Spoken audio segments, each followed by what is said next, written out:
1980X is a coming-of-age story featuring a variety of minigames wedged between detailed pixel cinematics. It follows the character known as Kid growing up in suburbia with a less-than-perfect life but finding the perfect escape from it: gaming and the arcade. The minigames are heavily inspired by arcade games of the 80s as well as 90s console games from the Sega Genesis or Mega Drive era. The minigames included are Beating Heart, which is a beat-em-up taking inspiration from the Streets of Rage series; Out of the Void, which is a horizontal shooter not unlike Thunder Force; The Runaway is a racing game inspired by Outrun; Shadow Play, which is an auto-running platformer with Shinobi and Ninja Warriors-esque aesthetics; and finally, Kill Screen, which is an RPG that's similar to games like Phantasy Star.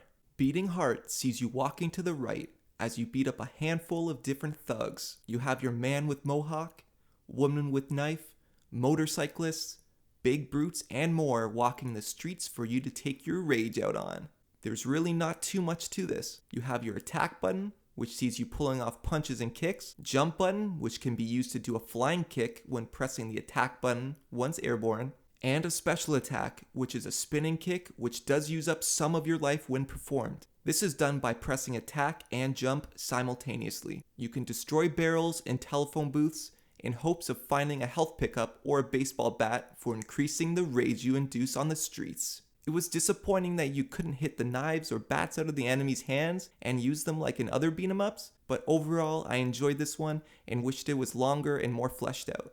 Out of the Void has you flying to the right and shooting down enemy ships, robotic centipedes, and turrets. This game is one of my favorites, and I found it to be the most challenging of the selection. You dodge enemy bullets and shoot with the attack button. Holding down the attack button charges your shot for inflicting more damage, which is incredibly satisfying, especially when it clears a line of enemies, all while trying not to crash into walls and even asteroids. You'll occasionally pick up power-ups such as a boost to your ship's speed and one that adds lasers to your ship. There are a couple of boss battles, but nothing to write home about, and they won't take long to beat. This isn't a bullet hell shooter, so don't expect that kind of screen-filled action. You'll be driving a red sports car in the Runaway. There are no opponents on the road in this one, and instead, you'll be racing against the clock while avoiding crashing into traffic. The only buttons you'll be using are accelerate and brake, as there are no drift or boost mechanics. This was by far the easiest of the games, and I didn't use the brake button much at all. Traffic was very easy to maneuver around, and although it was fun to breeze through, I can't see myself returning to it. It is worth noting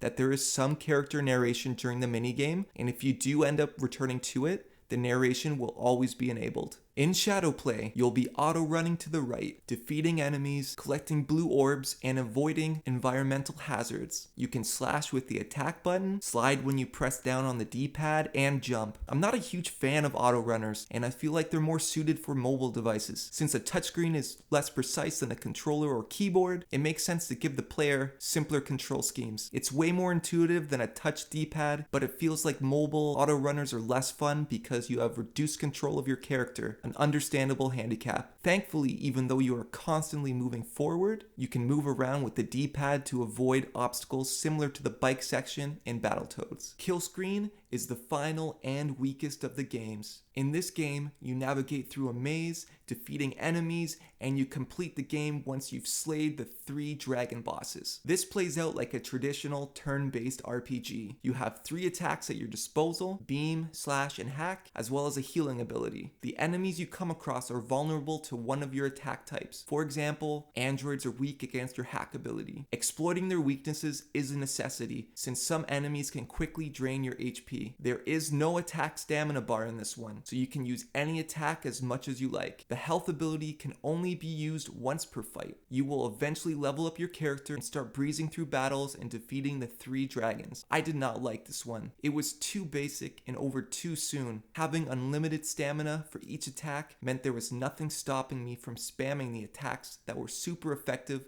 against the enemy types. I love RPGs because they make me feel like I have to use strategy to overcome my adversaries. For example, managing potions and attack stamina. That's not here, so you're left with a shallow experience you'll play through once and forget about.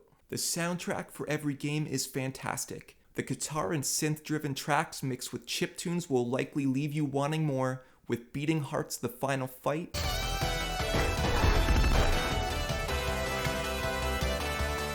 and Shadowplay's Field being a couple notable highlights. Seriously, if you don't get pumped up by The Final Fight, I don't know what will. That's not to say the rest of the songs are slouches. Every song is great and fits their respective game's art and gameplay to a T. The soundtrack even features songs by Yuzio Koshiro, a composer that worked on classics such as the Streets of Rage series and Revenge of Shinobi. How cool is that? As you may have noticed by now, I think all these games could have used a bit more time to flesh them out more. Other than that, and maybe the hour-and-a-half long runtime, my only other criticism is that you aren't told what the controls are when booting up the games. Sure, you can probably figure out the controls on your own, most games only use a few buttons, but moves such as the special attack and Beating Hearts require pushing the jump and kick buttons together in order to perform it. Something someone new to the genre may not think to do, and perhaps if there were clearer instructions for the games, I wouldn't have spent the majority of my time with Shadowplay slashing at the blue orbs trying to kill them instead of what I was supposed to do, which was collect them. Both of these issues could have easily been remedied by the inclusion of an arcade-style screen overlay showing the controls and instructions before fading away when you start playing. Or they could stay on the screen at all times if the game utilized a 4:3 aspect ratio and the instructions were the border, kind of like the art borders some modern ports of retro games use to fill those black bars you'd get on a widescreen TV. I like to think of this as more of an interactive experience than a game. None of the mini games are as well executed as they could have been, but that's okay because most of them were still enjoyable despite that, contained decent to good art design, and all had fantastic music. Maybe you have kids and want to show them what games used to be like. Instead of digging through your attic for your old Sega and its cartridges, only to realize it won't work on your HD TV without a converter, you could let your kids play this one, a more forgiving approximation of what 90s 16-bit games were like. There's no co-op or online leaderboards, meaning little incentive to play past the credits rolling. You'll likely finish the game in one sitting and never pick it up again, but if you're like me, and really enjoyed the soundtrack, you'll want to add it to your Spotify or even pick it up on vinyl. 1980X as a package may not be anything revolutionary, but it could be a fun way to spend a rainy afternoon.